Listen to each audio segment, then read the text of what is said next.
Infiniti's 3-row QX60 now has a new turbo engine that makes a bit more torque and is more efficient. But does that make it worth your money? Let's find out. I'm Chris from AutoAcademics, and this is the 2025 Infiniti QX60 Luxe with all-wheel drive. New engines are cool, but this QX60 Luxe has even more to offer than that. Our particular tester has the optional Black Edition package for $1,900, and when you add the $695 Harbor Gray exterior paint, you get a total M.S.R.P of $62,745. While this gen of the QX60 has been around for a few years now, I think the exterior still looks really nice.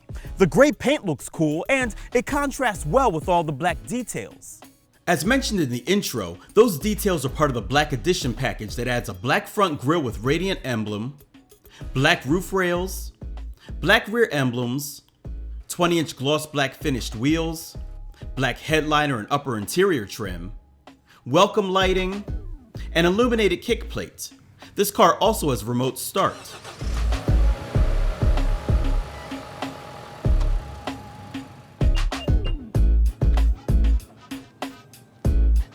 Open the power liftgate and you'll find 14.5 cubic feet of cargo space behind the third row, which is slightly less than the CX90 I recently reviewed. Fold those seats and you get 41.6 cubic feet behind the second, which just happens to be 1.5 feet more than the CX90. Stow the second row and you get 75.4 cubic feet in all. Again, more than the CX90. There are cargo tie-downs, grocery hooks, as well as a 12-volt outlet, and there's even a decent bit of storage beneath the floor. And while you hope to never need it, a compact spare is stored under the body.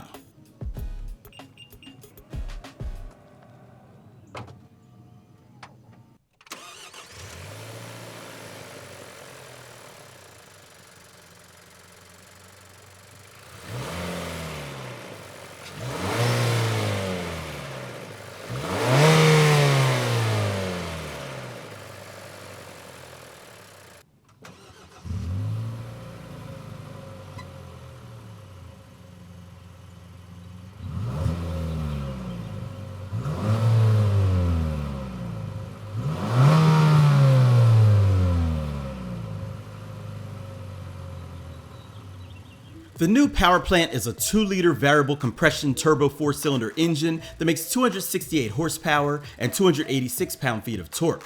Those numbers are 27 horsepower less, but 16 pound-feet more than the outgoing 3.5-liter V6. A 9-speed automatic transmission handles the gears, sending power to the intelligent all-wheel drive. Drive modes include Eco, Auto, Sport, and Personal, which allows you to adjust the acceleration and steering, as well as turn trace control on and off, and the QX60 has a max tow capacity of 6,000 pounds.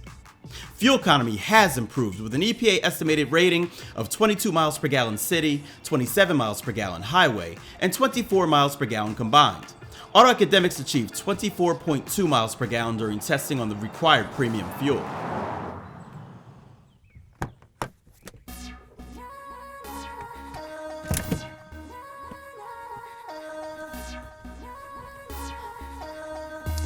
The third row is standard fare for, well, a third row, with doable seating as long as your trip isn't too long.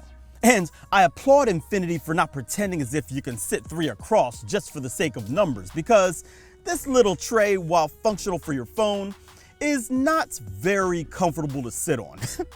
Hip room is a bit snug, headroom is slightly better, and shoulder room is okay. Plus, you get AC vents, plenty of cup holders, as well as a USB-A charge port on this side. In all seriousness, it's not that bad back here, especially when compared to others in its class. When legroom is at its best back there, it's a bit snug up here, but that can be fixed with the pull of a lever, providing some decent comfort.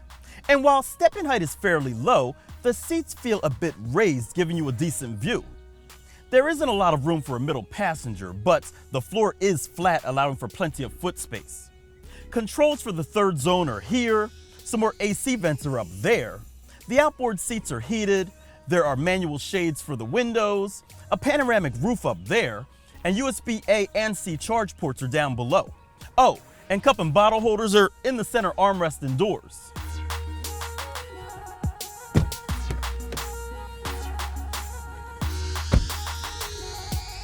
As a former Infiniti owner, which I bought because of its progressiveness, it honestly pains me to say that this interior isn't aging very well. Well, let me clarify.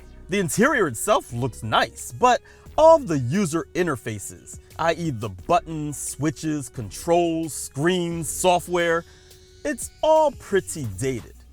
Now these seats feel pretty good. Actually, they feel fantastic, and the steering wheel feels good in my hands. Plus, I like the black on black colors with contrast stitching on the dash and door panels. But the capacitive buttons down below shout BlackBerry Storm.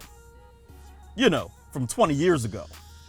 There's wireless Apple CarPlay, but only wired Android Auto, and the cameras and infotainment system, well, look for yourself. Once all this gets updated to the new stuff that some of Nissan's products have, it'll be much nicer. The Bose Performance Series stereo has 17 speakers and plenty of power. The steering wheel is heated, the seats are heated and cooled, and there's fast wireless charging. The seat cushions are made of Infiniti's zero-gravity technology with 8-way adjustability. There's a dual occupant memory system, Wi-Fi hotspot, as well as intelligent key with push-button start.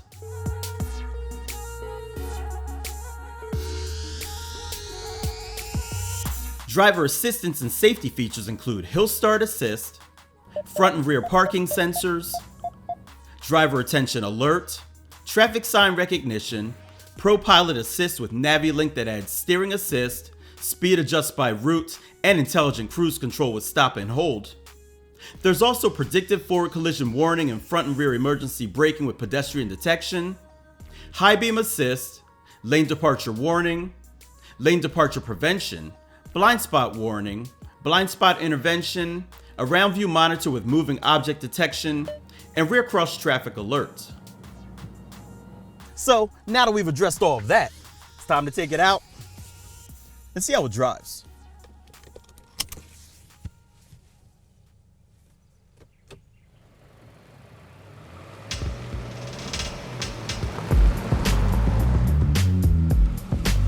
So this is the time where I might say something witty or profound, but honestly, things can pretty much be summed up with one word: nice. For starters, the cabin is quiet with good visibility all around. In other words, it's nice. The suspension is comfortable, doesn't get rattled too easily by bumps, and any present lean is to be expected. In other words, that too is nice. Although, on-center steering is a bit vague, causing me to make minor corrections while driving straight. Now, I'm sure you're wondering about the new engine, and there isn't much grunt down low. I mean, turbocharged or not, it is a small 2-liter. But once the turbo spools up and you tap into that 286 pound-feet of torque, then the experience is fine.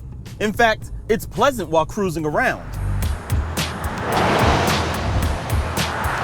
Now, when you ask for power, the 2-liter turbo isn't as refined as last year's 3.5-liter V6. But the 9-speed automatic transmission is really nice, especially when compared to the CVTs that Infiniti used to use. Brake feels progressive with good power.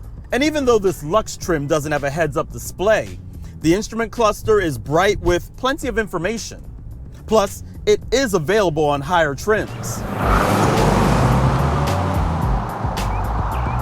As I reminisce, I used to really like the power and smoothness of the 3.5-liter. But I also used to complain about how thirsty it was. This 2-liter fixes that. I'm just not sure it's worth the trade-off.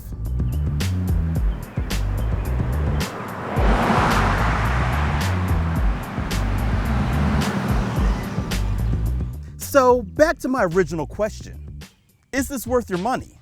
Well, if you want the latest and greatest in tech, this unfortunately falls short, even when compared to its lower-tiered, yet newer Nissan cousins. But if you don't care about that, this QX60 is a nice-looking vehicle with plenty of creature comforts, and it gets better fuel economy than before. Which makes me wonder, Does cutting edge tech matter to you? Let us know why or why not in the comments section below. As always, if you like this video, give it a thumbs up. Don't forget to subscribe and hit that bell icon so you don't miss what we have coming up next. I'm Chris from AutoAcademics. Thanks for watching.